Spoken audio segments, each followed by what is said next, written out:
바단 아람에서 보낸 20년의 세월을 마무리하고 가나안 땅 아버지 집으로 돌아가는 길이지요. 라반의 집에서 보냈던 그 고생의 경험들을 야곱의 인격과 신앙 성숙을 위해 하나님께서 철저하게 의도적으로 이끄신 일이었다. 우리는 그것을 살펴보았습니다. 후일에 다윗과 그의 후손에 대해서도 하나님이 복을 약속하시는데 그 내용이니 지금 이런 방식이 그대로 적용된다는 것을 볼 수 있습니다. 사무엘하 7장 14절에 보면 내가 내 후손의 아비가 될 것이다. 특히 어떤 면에서 아비가 될 것이냐 하면 그들이 범죄하면 내가 사람 매와 인생 채찍으로 그들을 징계할 것이다. 이렇게 나옵니다. 사람을 매로 쓰시겠다는 거죠. 인생을 고통스러운 상황들을 통해서 하나님이 징계하시겠다. 이렇게 말씀하시죠. 여러분, 그런데 이게 복의 내용이었습니다. 그렇게 해서라도 내가 고치시고야 말겠다. 이게 아버지 하나님의 모습 아닙니까? 여러분, 아버지가 다 이렇지요. 옆집 아이 잘못된다고 속쓰리고 밤에 잠 못 자고 그러는 아버지 봤습니까? 그럼 이상하지요. 예. 그거는 이야기거리는 될 수 있어도 고민거리는 안 됩니다. 그러나 내 새끼는 다릅니다. 그러면 잠을 못 자고 고통을 겪게 되는 거죠. 자, 그러니 지난 20년간의 야곱이 겪었던 고난은 하나님이 야곱을 아들로 삼으셨음을 드러내는 반증이라고 할 수 있는 거죠. 보세요. 결국 집으로 돌아오는 길에 야곱의 모습을 보니까 이전과는 전혀 다른 사람이 되어 있는 것을 우리는 알 수 있습니다. 세상에 대하여 대표적으로 라반이었죠. 승리자의 모습으로 돌아오게 하시죠. 그리고 이웃에 대하여 특히 에서를 보면 알 수 있죠. 화해자의 모습으로 서려는 생각을 가지고 지금 있지 않습니까? 자, 그런데 참된 화해, 곧 샬롬을 이루기 위해 야곱의 이 마음가짐 이것만으로는 부족했습니다. 한 가지가 더 필요했다는 사실이죠. 그게 뭐냐 하면 하나님의 얼굴을 먼저 대해야 하는 것입니다. 그저 평화 그러면서 무조건 숙이고 나가는 굴종의 평화는 참 화해가 될 수 없기 때문에 그렇습니다. 진정한 화평은 영원한 샬롬이신 하나님을 통하여 성취되는 것입니다. 따라서 야곱과 에서가 서로의 얼굴을 대하고 화해하기 전에 그들의 사이에 하나님의 얼굴, 그분의 임재가 있어야만 한다는 사실을 우리는 보고 있는 것입니다. 오늘 본문에 보면 참 재미있는 표현이 나오는데 10절입니다. 야곱의 말을 잘 들어보십시오. 내가 형님의 얼굴을 배운 즉 하나님의 얼굴을 본 것 같습니다. 형님이 나를 그렇게 기뻐하시는군요. 그가 이렇게 말하지 않습니까? 두 형제가 다시 만났는데 20년 만에 만났는데 원한이 전혀 흔적도 없습니다. 둘 사이에 정말 죽인다고 그러면서 헤어졌던 형제가 이렇게 돼 있는 거예요. 특히 4절 이하에 에서의 행동은 전혀 예상 바뀌지 않습니까? 그 속에서 야곱은 마치 하나님이 나를 대하고 계시는 것 같은 감동과 놀라움을 겪었다는 뜻이에요. 그래서 형님의 얼굴에서 하나님 얼굴이 보입니다 라고 이렇게 표현을 한 것입니다. 여러분, 하나님의 얼굴은 지난밤을 세우고 새벽을 맞이했던 야곱만의 비밀입니다. 누가 그 깊고 은밀했던 영혼의 비밀을 넘겨다 볼 수 있겠습니까? 그런데 바로 그 얼굴이 에서의 얼굴 위로 겹쳐서 나타났다고 야곱은 고백하고 있단 말이에요. 즉 샬롬의 하나님이 두 사람의 만남 사이에 접착제, 윤활제가 되어주고 계시는 것을 우리는 여기서 보게 되는 거죠. 야곱은 브니엘의 빛을 품고 에서를 보았으며 에서 또한 하나님의 시선으로 동생을 봅니다. 참 놀랍지 않습니까? 이럴 수 없는 형제들 아닙니까? 그런데 이렇게 돼 있는 거예요. 그리고 그 이후로 남은 생애 동안 단 한 번도 에서가 야곱의 삶에 걸림돌이 되는 일이 등장하지 않습니다. 완전한 화해가 이루어진 거죠. 여러분, 이게 바로 하나님이 주시는 샬롬입니다. 그래서 인간이 자꾸 머리 굴려서 해법 찾기 전에 하나님을 먼저 찾아야 하는 이유가 바로 이런 데 있다는 사실을 기억해야 합니다. 하나님이 해결해 주셔야 깔끔하게 비탈 없이 해결되는 법이라는 거예요. 사람의 행위가 여호와를 기쁘시게 하면 그 사람의 원수라도 그와 더불어 화목하게 하시느니라. 이게 성경의 약속입니다. 그래서 우리는 32장에서 이제 33장으로 넘어가는데 가장 중요한 그 변환 지점 혹은 그 변환의 모티브가 뭐냐 이렇게 물어보면 저는 얼굴이라는 단어입니다. 얼굴이라는 이 모티브가 32장에서도 굉장히 중요한 의미를 가졌는데 33장에도 계속 이어지고 있어요. 연결고리예요. 그래서 처음부터 한번 다시 정리해 볼 필요가 있는데요. 지난밤에 야곱이 잠 못 들고 고뇌했습니다. 그 이유가 뭐죠? 얼굴 때문입니다. 누구의 얼굴? 에서의 얼굴 때문입니다. 두려움과 근심에 사로잡혀 있는 야곱의 생각 속에 떠오르는 에서의 얼굴은 화가 나 있었습니다. 경멸과 원한을 품은 채 살기를 뿌리면서 천갈래 만갈래로 갈라져 그를 덮쳐오는 정말 그런 모습으로 야곱의 마음속에 떠오르고 있었단 말이거든요. 그런데 사실은 하나님은 야곱의 얼굴에다가 시선을 맞추고 있었습니다. 여전히 인간적으로 계산하고 앞뒤를 죄서 잔꾀를 부려서 뭔가를 만들어 보려고 하는 그런 속셈이 잔뜩 어려 있는 얼굴, 이런 상태로 에서를 만나서는 참된 샬롬을 이룰 수가 없었기 때문에 하나님은 야곱의 얼굴을 주목하고 계셨던 거예요.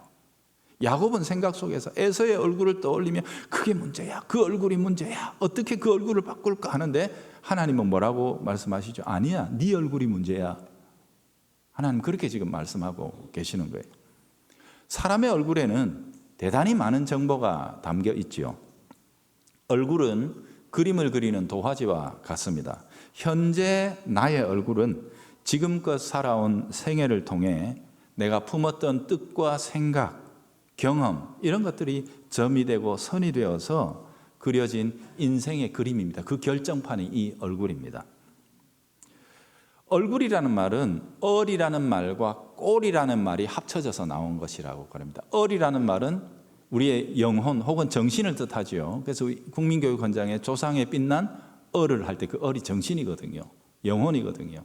그리고 굴은 꼴에서 왔다고 그럽니다. 꼴은 우리 밤나무꼴, 대나무꼴 할 때 그 고을 무슨 뜻이에요? 마을이라는 의미를 가지고 있고 또 혹은 다른 언어학자는 이렇게 얘기합니다. 사람의 생김새 꼴, 못된 말로 꼬라지 이렇게 얘기하는 그 꼴을 의미한다. 이렇게 표현하는 분도 있어요. 그러니까 이 얼굴이라는 말은 얼이 머물러 있는 고을, 곧 마을 그런 의미도 되고 또 다른 한편으로는 무슨 내 속에 품어 있는 얼, 정신, 영혼의 생김새 이런 의미도 가지고 있는 거죠. 이런 차원에서 서양 속담에 있는 40세가 되면 자기 얼굴에 책임져야 된다. 이 말은 굉장히 의미가 있는 말이라고 볼 수 있습니다. 자, 생각해 보세요. 분명 어젯밤, 어제까지 에서는 야곱을 잔뜩 경계한 상태에 있었고 그래서 400명이나 무사를 동원해서 야곱을 만나려고 왔습니다. 그리고 여차하면 칼을 뽑아들고 해하려는 작정을 품고 있었음이 틀림없습니다. 야곱이 그에게 남겼던 악행의 결과였습니다.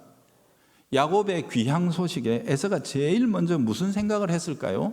아, 이놈이 또 무슨 수작질을 하러 오는 거야? 오면 조용히 아버지 집으로 가면 되지. 굳이 나한테 이런 기별을 하고 왜 이런 희한한 이벤트를 벌이는 거지? 선물을 보냈는데 요게 또 무슨 함정을 파놓고 나를 집어넣으려고 하는 미끼일지도 몰라. 이런 생각이 두 번, 세 번 반복될수록 에서의 마음은 더 거칠어지고 긴장할 수밖에 없지 않습니까? 그렇죠? 당연한 결과 아닙니까? 그런 식으로 당해왔기 때문에 그렇습니다. 야곱에게. 그래서 여러분 에서를 만나는 야곱의 얼굴, 그 첫 인상이 어떻게 되느냐가 너무도 중요한 사실이었습니다. 에서는 누구보다도 야곱을 잘 알고 있었습니다. 한날 거의 한시에 태어나지 않았습니까? 뒷다리를 잡고 동생이 나왔으니까. 그렇죠? 그리고 87년을 77년이네요. 죄송합니다. 77년을 아버지 집에서 함께 자라다가 헤어졌어요. 그러니 그 얼굴 표정 한번 싹 스쳐가는 것만 보면 무슨 생각 품고 있는지 대번에 알 수 있는 거란 말이거든요.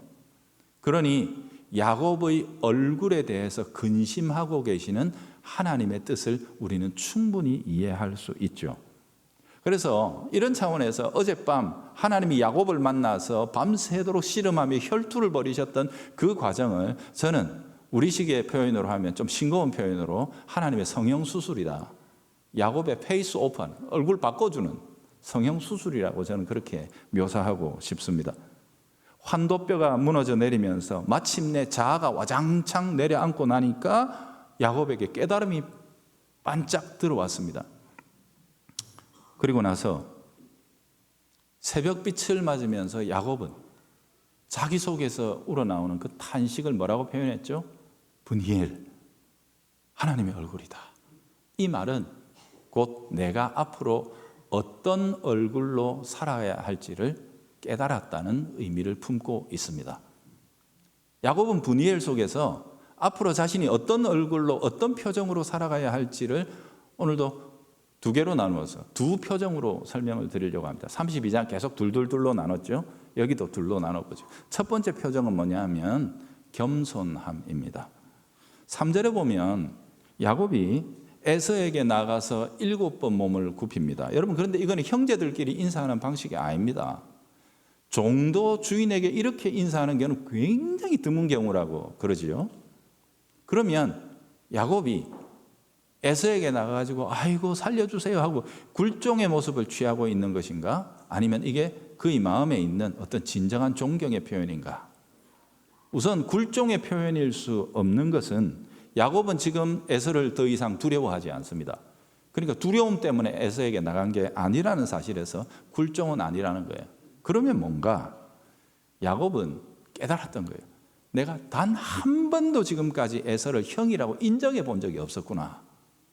그를 인정해 준 적이 없었다는 것을 알았던 거예요. 그 찰나의 순간 때문에 내가 엄마 뱃속에서 찰나의 순간이 늦어가지고 아니 힘이 요만큼 한 방울 모자라가지고 그것 때문에 모든 것을 모든 권리를 다 빼앗아 가버린 자신의 경쟁자요 대적자로만 에서를 생각해 왔다는 사실을 깨달았던 거예요. 그러나 하나님의 얼굴을 대하면서 야곱은 이제 하나님의 그 거대한 섭리와 프로그램 속에서 그 찰나의 차이가 하나님의 질서였다는 사실을 알게 되는 것입니다. 그 작은 차이조차도 하나님께서 허락하시고 우리에게 주신 질서였다는 사실을 야곱은 비로소 인정하고 받아들이게 된 것입니다. 따라서 이 극진한 인사는 그동안 에서에 대해서 그가 신뢰했던 모든 것에 대한 사과와 예우임과 동시에 그 질서를 세워 오셨고 지키지 않는 자신을 참아주셨던 하나님에 대한 복종의 표시이기도 했던 것입니다. 야곱의 영혼은 그 순간에 누구보다도 그 어떤 순간보다도 진실했고 이는 그의 얼굴에 얼꼴에 그대로 드러날 수밖에 없었습니다. 그리고 에서는 바로 그 표정을 정확하게 읽어낼 수 있는 유일한 사람 중에 하나였습니다. 진심 어린 존경과 지나간 과오에 대한 후회가 동생의 얼굴에 어려 있는 것을 에서는 보았습니다. 그 순간 모든 의심이 사라져 모든 적개심이 눈 녹듯이 녹아 내려버립니다. 그리고 저 마음 한 비퉁이에 버려두었던 형제애가 에서의 가슴 속에서 막 끓어오르는 것을 느끼게 됐던 거죠. 야곱과 에서의 만남은 얼굴과 얼굴의 만남입니다. 에서는 야곱의 얼굴에 깃든 브니엘의 빛을 보았고 야곱은 에서의 얼굴에서 하나님의 긍휼을 읽었습니다. 그래서 그들의 모습이 화평하게 샬롬 가운데로 이어질 수 있었던 거죠. 자, 두 번째, 브니엘을 경험하면서 브니엘의 새벽을 맞으면서 야곱이 내가 저 얼굴로 살아야 된다고 생각했던 두 번째 표정이 뭐냐? 당당함입니다. 겸손만 본 것이 아닙니다. 담대함, 당당함이 야곱이 발견했던 또 하나의 얼굴입니다. 그래서 야곱은 위기와 곤란을 피하지 않고 정직하게 대면합니다. 여러분, 겸손함과 당당함은 절대로 서로 다른 덕목이 아닙니다.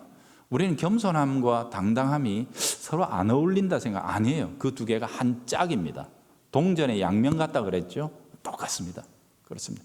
당당함과 겸손함을 하나로 딱 맞춰 놓은 성경의 용어가 있습니다. 그게 뭐냐 하면 온유함입니다. 온유함이라는 말은 제가 무슨 뜻이라고 했죠? 길들여져 있다, 이런 말입니다. 여러분, 말을 한번 생각해 보세요. 특히 군인이 타는 옛날에 전장에서 모는 전마들을 생각해 보십시오. 이 전쟁의 말은 화살과 창이 빗발쳐 오는 그 속에서도 아무도 주목하지 않습니다. 자기의 고삐를 쥐고 있는 주인의 팔이 움직이는 대로만 움직입니다. 여러분, 그게 길들여져 있음입니다. 눈앞에 다가오는 그 위험과 이 모든 것들을 두려워하지 않습니다.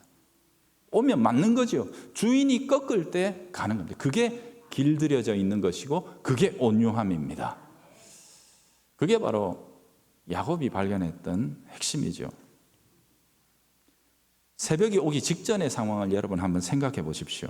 외적인 결과만 놓고 보자면 하나님께서는 밤새도록 그러시다가 아침 돼서 다리만 툭 부러뜨려 놓고 간 거나 마찬가지 아닙니까? 지금 외적인 결과는 하나님 만나 주셨다는 거 야곱 말고 누가 한단 말입니까? 갑자기 아버지가 밤에 우째 보내고 왔는지 다리를 뚫쭉쩔쭉 걸면서 겨우겨우 오는 거, 이거밖에 사람들은 본 게 없습니다. 맞죠? 그렇죠?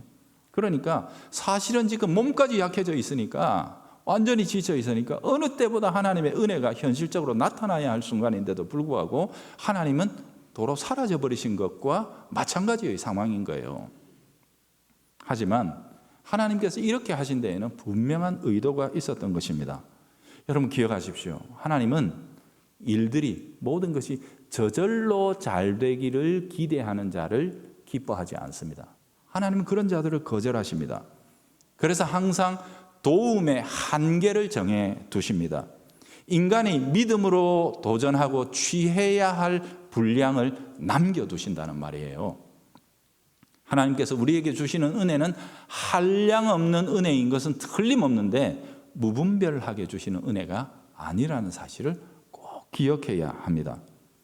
은혜를 빙자해서 게으름으로 세월을 낭비하거나 혹은 뒤로 물러나서 책임 안 지려고 발뺌하는 이런 것들은 하나님 앞에서 받아들여지지 않는다는 사실을 기억하셔야 됩니다. 하나님은 고난의 밤을 함께 세워주십니다. 그러나 낮이 오면, 우리가 서야 할 무대가 오면 거기는 가라고 우리에게 맡기십니다. 보내시는 거죠.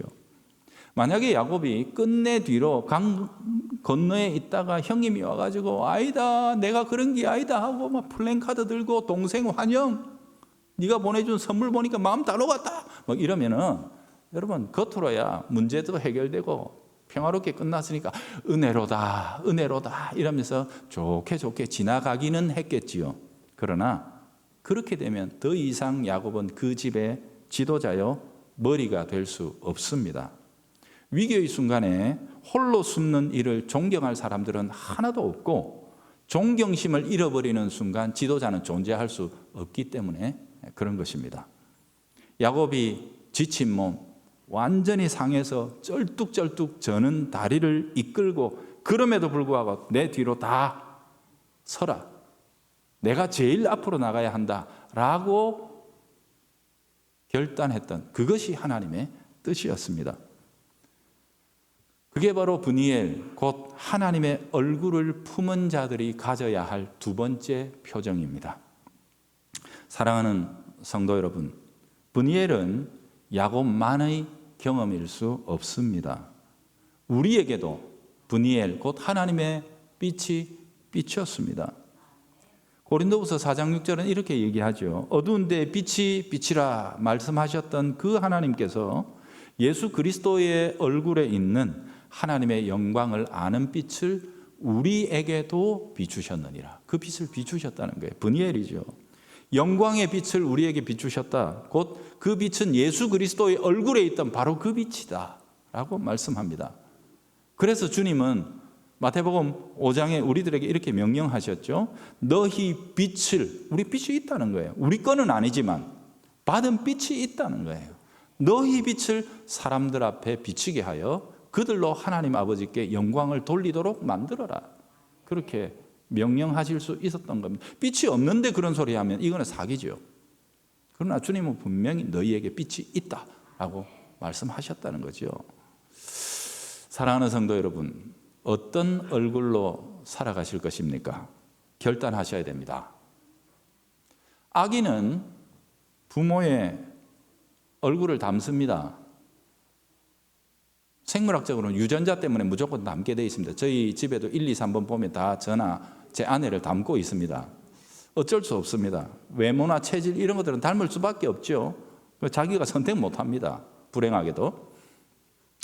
자, 그런데 그것만 닮는 게 아닙니다. 매일 그 부모의 꼴을 보고 따라합니다.